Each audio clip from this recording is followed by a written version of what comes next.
the leader of the Khmer Rouge, who my dad was secretary for, he said, well, this is the year when we're going to kill all of the intellectuals. At this time now, it was, my two sisters had died and my mother was pregnant again, but she prepared my brother, my big brother, that, what if mom and dad is taken?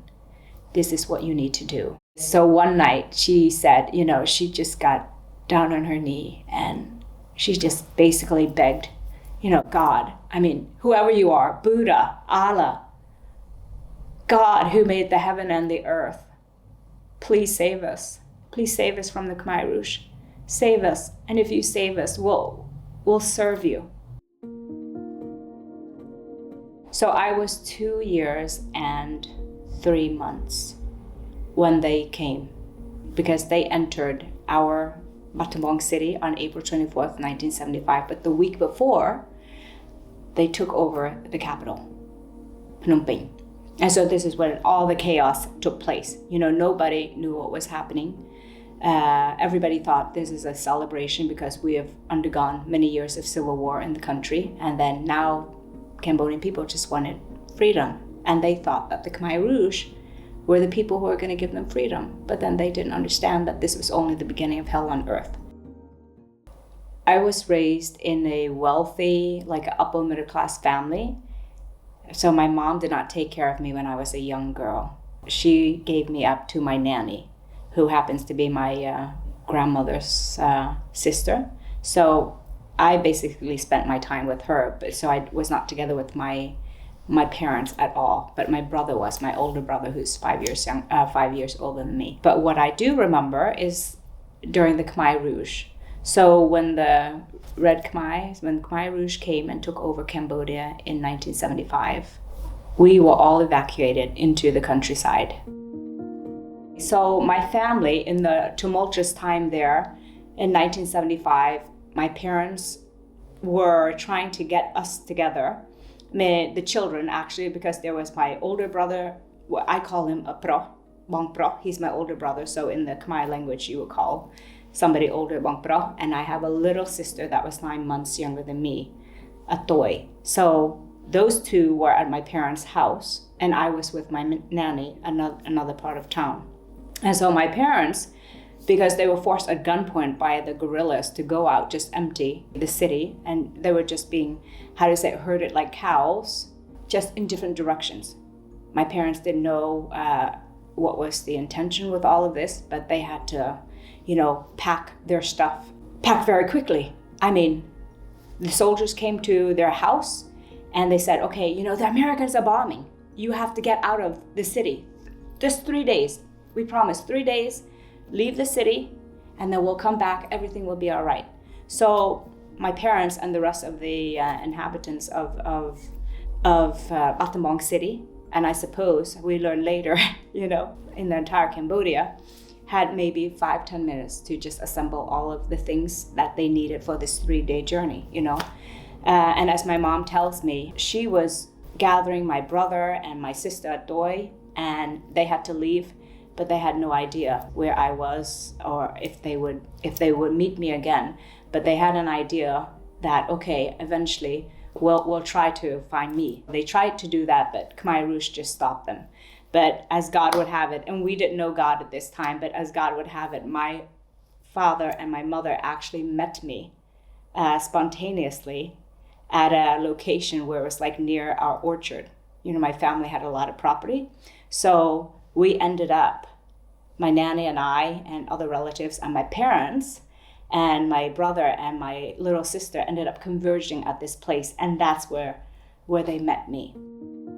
So as a young girl of 2 years old, just a toddler basically, I remember sensations. I just remember that I just remember the people, just the noises. In the cacophony of everything was happening. It was basically chaos. People just being driven out, and the roads were all just jam-packed with people with their, wagons, water wagons, with their bicycles, walking with their, baskets or whatever it is. But I remember being hungry, and I remember the sun, the strong sun, the April sun, it was extremely strong at that time. And of course, my sister and I were crying. That's what I remember. I've lived in the work camp, or like a concentration camp, for almost 4 years, and then the memories got to be a little bit stronger as well. So from an adult point of view, I mean, 3 days ended up being 1 year, 2 year. It ended up being a hell of 3 years, 3 years and 8 months. And as the Khmer Rouge were just leading us more and more into the jungle. We left the city, we left what was familiar, we went into the jungle where people didn't live. My parents tell me it's called Cries, and I have been there. Now I have been there when I went to Cambodia together with my husband, so I know what it looks like. But I remember being in this place, and it was just, like I said, sensations. I remember just being starved, just being hungry all the time. And I would walk from the village to village because my grandmother lived in another village next to us. So it's only my family living in a shack, but my grandmother lived in another village. And being a toddler,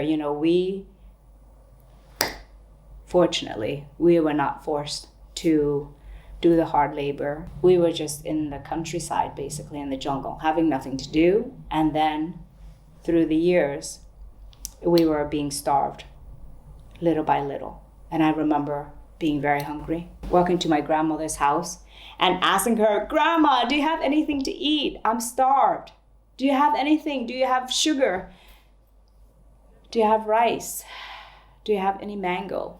So as a child, I didn't know what to do. I didn't know how to express my anger. And I know that I was very angry. I was a very angry child. I would curse a lot. Sorry. I was known for my cursing because I didn't understand this situation. There was no food. My mom and dad, they behaved very strangely, like they weren't themselves. They were always whispering. And I was wondering, why were they whispering? Mom and dad, I remember the situation where they had a little packet of salt and they were putting it in the shack, in the corners of the bamboo hut that dad made. And so I was so angry. I said, "Dad, if you don't get something for me to eat, I'm going to tell the Khmer Rouge that you hid that salt in the shack." And my parents, they were really desperate. They took a cloth and they just muzzled me with it, because I eventually learned, I learned, but I sensed as a child that, that was taboo to actually say the truth. You could get hurt. Your family could be taken away, just disappear for telling the truth. But I didn't care because I was very hungry and I just wanted the suffering to end. My dad was, very patient, and my mom as well. But thank the Lord, we didn't get in trouble. But yeah, they had to muzzle me a few times. So life was not easy in the labor camp. And I guess I remember too that I lost my little sister, a toy, the one that's 9 months younger than me. And we were like best buddies. I was the weak one. I was, even though I was older, I was very weak in composition, but she was strong and she was pudgy. I was like, she was like a baby weighing 3-4 kilos, or probably because she was like full born and just very beautiful and very pudgy. And I was a scrawny little kid. But we were best buddies. We fought a lot. But anyways, I just remember when she died because she didn't have food and she contracted a disease of the stomach where your intestine sort of burns up. So, yeah, just mom crying. In desperation, she was just like, she didn't care anymore, And now as an adult, I understand why. Life was no longer worth living for her. When she had a child whose death she couldn't do anything about. She was powerless to do anything about. normally, right? As we're thinking about the modern day, yeah, if a kid is sick, you take him to the doctor. Or if you can't take him to the doctor, you just find whatever medicine you have. You go to the pharmacy and you get aspirin.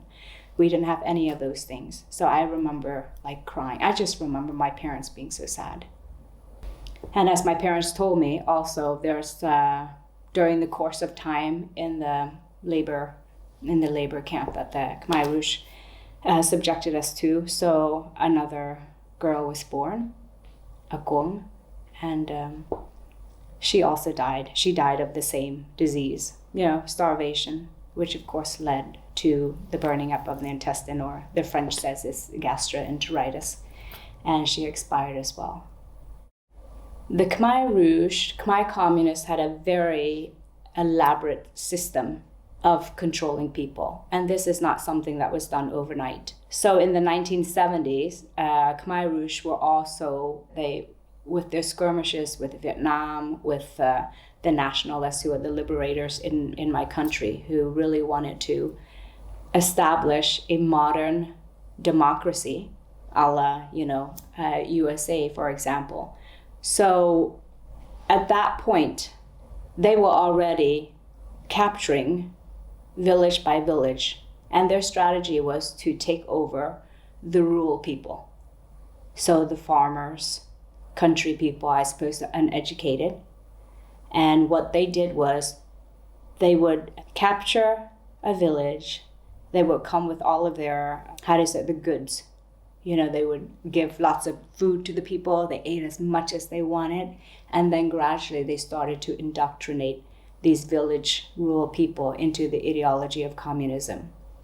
They took village by village, municipality by municipality, and then all across Cambodia. As they became stronger, then they were able to, obviously overpower the liberalists, or rather the liberators. And so this was the foundation of what took place when they took power in 1975. So there were not a lot of Khmer Rouge with the guns. The Khmer Rouge indoctrinated the village people, but they were particularly adamant about recruiting teenagers. So the teenagers, 12 years to 18 years, were given a whole lot of power. They were given guns, and when they were given guns, they were given a lot of responsibilities and a lot of power, obviously, right? And they've separated us into two groups. So it's basically the old people and the new people. The old people were the people who they indoctrinated and lived under Khmer Rouge control areas. And the new people were people like me, like my family, people who were educated, who were from the city. So the old people would be used as minders. They were given control in the camp. Brilliant strategy, because you have a person, they usually use a husband and wife team, and the husband and wife team would be responsible for a group of people. Now, my dad, and this is one of the amazing acts of God, my dad was, because he was a teacher, my parents were both teachers, he was chosen to oversee the logistics in the community. So I can say that at the time, because, when we were all evacuated from Battambang, everybody went in different directions, and then eventually small communities or villages were being established. We were in this village of, in the beginning, 4,000 people. My mom and my dad were nominal Buddhist. So, even though they went through the rituals back in the old kingdom, they would go to the temple and they would offer the gifts to the idols in order to buy your own salvation or good luck or fortune, prosperity, whatever, to Buddha. They were still seeking. And I think one of the things which was really amazing for me, and I see how God has worked in our lives, is that my parents were very honest people. So mom, because of the way she grew up, she saw a lot of corruption in society. So being from a wealthy family, and long story short, her mother married a senator. Her stepdad was a senator in the National Assembly, and she was witness to a lot of corruption, which made her really question about morality and ethics of people, how they can abuse each other and ways and means that you can deceive people, like buying votes or whatever it is. In Cambodia, you can buy everything as long as you have money. I guess the fickleness, the darkness in people.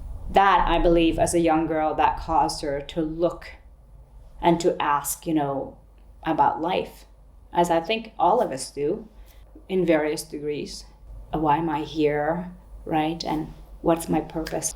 So my mom hated corruption, and she vowed in her heart that she would always want to do the right thing because she saw so much suffering. And so although my dad had a very special position of trust, my mom, because of all these sensitivities that she has, she said to him, always be honest. He tries to be fair to everybody, basically. But my mom said, even though you have a position of trust, you need to always, and especially during, the years 1977 when people were systematically being executed, she said, do not do anything deceitful or dishonest. I mean, it's just because she was fearing for his life and she knew the ideology of communism. One day you have a position of trust, the other day, your life doesn't mean anything. If we decide to kill you tomorrow, we kill you tomorrow. So there is no affinity. But he always operated from a position of wanting to be kind to his countrymen. So, my dad and my mom had these principles that they tried to live by. So, and I think that's really, really remarkable because I do believe, and as I've gotten to know God when I was 8 years old, I do believe that God takes one's search for righteousness very seriously. And even though you may not know who Jesus is, but when you're operating in his principles, I think God is also a compassionate God, that he does lead the seeking heart to find him. There's this verse in Jeremiah 29, chapter 29, where I do believe, it says, you will seek me and find me when you seek me with all your heart. And I do believe that my parents' seeking hearts, God respected that. Not that he has to, but I think God is a God who respects his word. His word manifests or reflects his character, and he is a covenant-keeping God. During the toughest part, when my parents knew that they were going to be executed, and so it's really interesting because the Khmer Rouge were not trying to hide anything. They got rid of the weak people, the elderly, or those who are not useful for the regime. So therefore, there's able-bodied people those who are stronger, obviously, survive, but only towards a certain time. As my dad tells me, we have these meetings, a few times a week, indoctrination meetings, basically. And at this particular meeting, the leader of the Khmer Rouge, who my dad was secretary for, he said, well, this is the year when we're going to kill all of the intellectuals. My parents, of course, they knew all along, but it's just a bit surreal. If I was in my dad's shoes, it would be very surreal, standing right there next to the leader of that village and knowing that the intellectuals, anybody who's educated, right?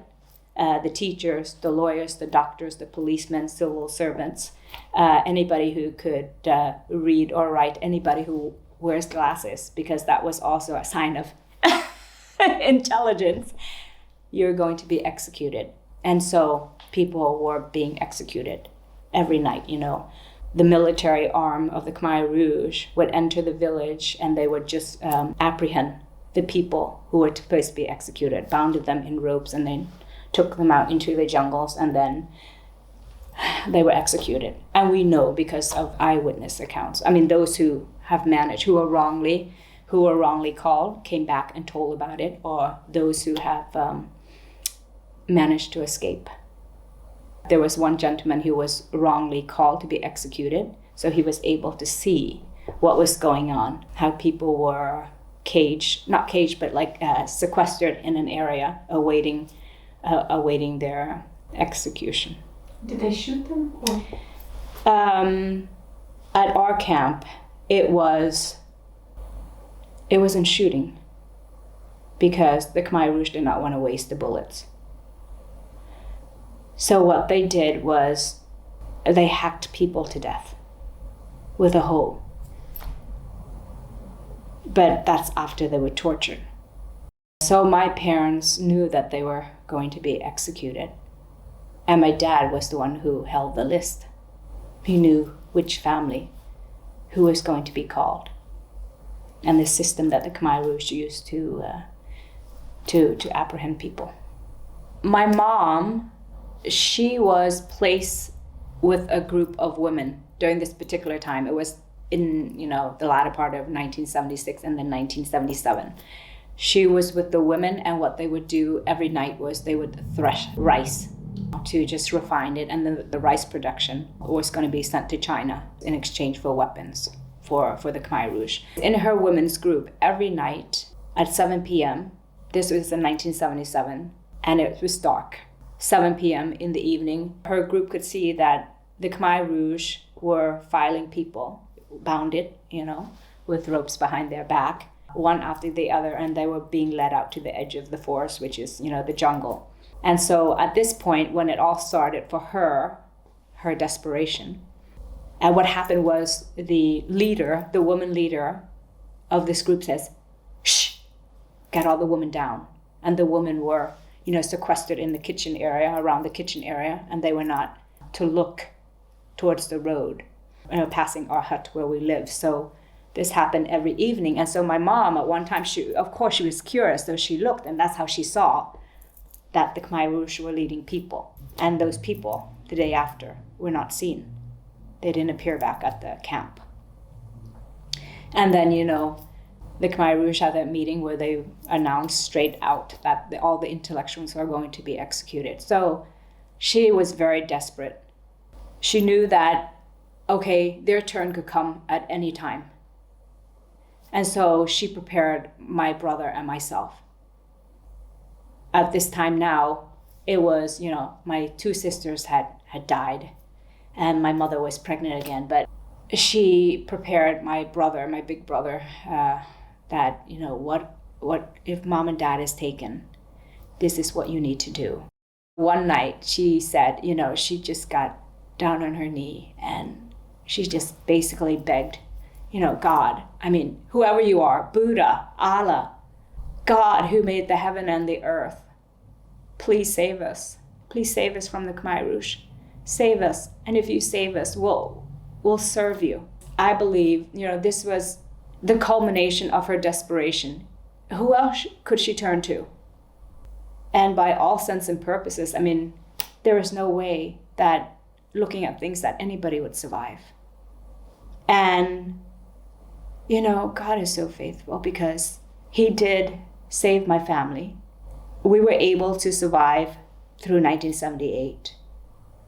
And then at the end of 78, because when the Vietnamese came, the Khmer Rouge run into the jungle. My mom survived, my dad survived, my brother and I survived. And also the two twins in my mother's stomach survived. We arrived in the US in 1981, August 1981. This was a continuation of my mom's search for the God who made heaven and earth. And in 1981, coming as refugees, we landed in Maryland. We were welcomed by a church of Evangelical Christian Missionary Alliance, in fact, who took us in. And my mom befriended, or a lady rather, it's not my mom befriending the person, but the lady befriended my mom and began to share about God. Everything just made sense to her because she knew that, in a sense, in her desperation, if there is a one and true living God, he must be able to save her, and he must be able to understand her language, and he must be able to reveal himself. Her faith was what really changed our family history. Just knowing the gospel story that the Lord, the God who made heaven and earth, had sent his son to die on our behalf. For her and for me also, that really strikes a chord, because who would love somebody so unworthy of loving but willing to give their life, and a person who is pure to atone for our sins. My mom, it just clicked for her that, this is the God that she was searching for. In all of her years of growing up in the Khmer society, what did Buddha do? There's that circle of trying to buy your own salvation by doing good works. But the gospel message for her was that God so loved a person like her, so loved humanity that he actually came and gave his life. If there is a one true God, he should be better than humans. But this God in Jesus Christ decided to become a man and to take upon the sins of the world, and thereby by our freedom. And for my mom, it's really wonderful because she said, after losing her 4 daughters, she said that, I had nightmares. She said, I cried and cried and cried until the day I met Jesus. It just really, solidifies for me also that, even though we have painful experiences, but there isn't anything that Jesus cannot help us through. My 4 sisters will never come back. But I believe, and my mom believes, that in his goodness, God will do the right thing. And that's up to the Lord. And my mom believes that, I believe that I will meet my sisters in heaven. We know that God is just, and we know that God is holy. So, had it not been for him, I wouldn't be where I am today, and my family would not have been saved. As I arrived in the States as an 8-year-old, I remember just feeling so worthless. Having gone through what I've gone through, the genocide, and I felt a lot of stigma as a child, right, as a refugee child. And life was very hopeless because, you're dropped into this new society and you have to start life all over again. Back in the 80s, I just felt really, insignificant. I felt very ashamed. But the thing is, when I heard about Jesus, for me personally, I heard from my Sunday school teacher that, he loves me. I don't have to do anything to deserve his love. And he came to die for me. And in my childlike faith, I accepted him as my God. I was like, yeah. And it's just like, I didn't have a Pentecostal experience, but I just felt that peace and the love. It's like, despite the circumstances, despite the fear, the newness of being a refugee or a refugee family in the States, not knowing how life is going to pan out for you, there was this peace. Like, it's okay. And I know that was because it was the Lord's peace. And I have not regretted being his child ever since then. What about your father? So my father also became a Christian after my mother became a Christian. We went to the same church, the CMA church in Maryland. And it was just, it was wonderful. Everything made sense. And a few years later, the way God has worked in my family, so my dad got the calling to be a minister of the gospel. So he was a pastor helping the refugees that were coming in the 80s. You've got the boat refugees from Vietnam, you've got the boat refugees from Cambodia, and all of these refugees seeking asylum coming to the States. We were on the eastern border, of course, Maryland, Virginia area, so that's where Dad was stationed. And Mom and Dad just retired from ministry, I think, like 5-6 years ago. I first went back to Cambodia in the year 2000. After I became a Christian when I was 8 years old. Of course, obviously, you learn to walk with the Lord Jesus. He's developing your character. He shows you more of who he is. And, but for me, because of my experiences in the labor camp or the work camp under the Khmer Rouge, the one thing that has always been in my heart was I vowed to myself that I will do what I can to ensure that wherever I am, I want to fight for justice for those who are hurting, those who are poor. That has always been something that became a part of me. But long story short, I was able to do something that that resonated with my heart's cry and the way God has put me together, I guess, by working with Eastern Europe first. And then now, this new calling, I knew all along that God wanted me to have something to do with Cambodia. But I didn't want to touch that subject for a long time.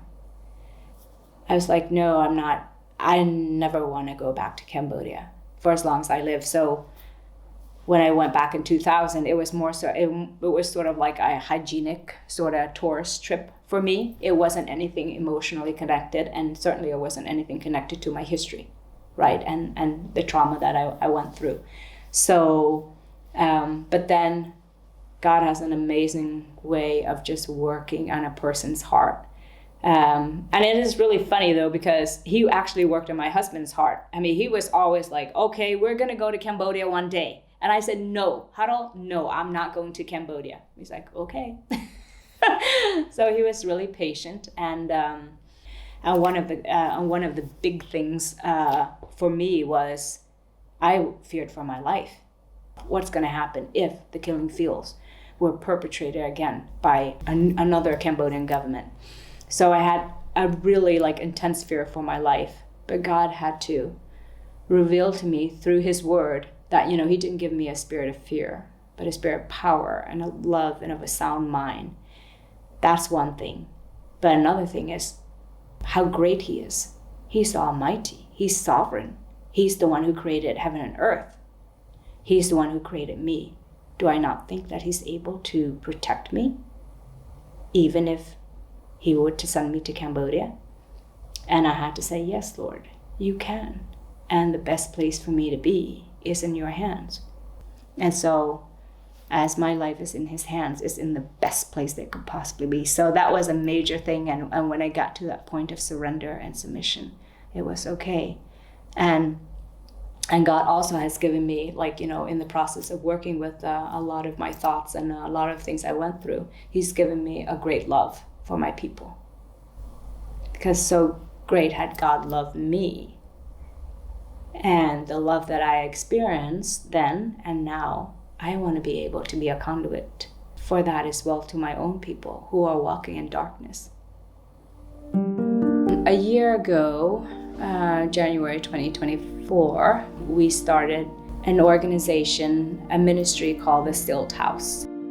Yeah, so the purpose of the stilthouse.org is to help families, poor families in rural Battambang City to become self-sufficient, being able to earn their own income without outside intervention, but at the same time, given the ability to hear about Jesus, who can transform lives, not only of the individual, but also as the family unit and also the community, and we hope also that this will have a ripple effect in the nation as a whole. So cooperating with local authorities, cooperating with local churches in order to build stronger family units, with the hope that the family can be healed, with the hope that we can run a preventative work in keeping the family together. So the name, the Stilt House. The Stilt House is, generally speaking, it is like that house structure in Cambodia where the family unit sleeps together or they live together on one floor plan. It's really contributing to keeping that family together. Family together in all sense of the word. I mean, shalom, right? Peace with yourself, peace with God, peace with other people. God is a God of love. I know that because God loves me more than anybody can love me, my parents, my husband, my children. And his love is beyond what humans can experience because His love is perfect. I also know that in my situation, He wanted me to be whole. He wanted me to heal. And the way He dealt with me, and I believe this is because He's such a faithful God, is He gives you just enough to deal with each day so that you can be stronger. God is not in a rush. And He knows the pain because Jesus knew the pain, right? And He was on earth when He was on the cross. So He knows the pain that each person goes through. It's different pain, but He knows your particular pain. At the same time, He's very gracious. The Lord is gracious. He's full of compassion. He's slow to anger, and He has great mercy.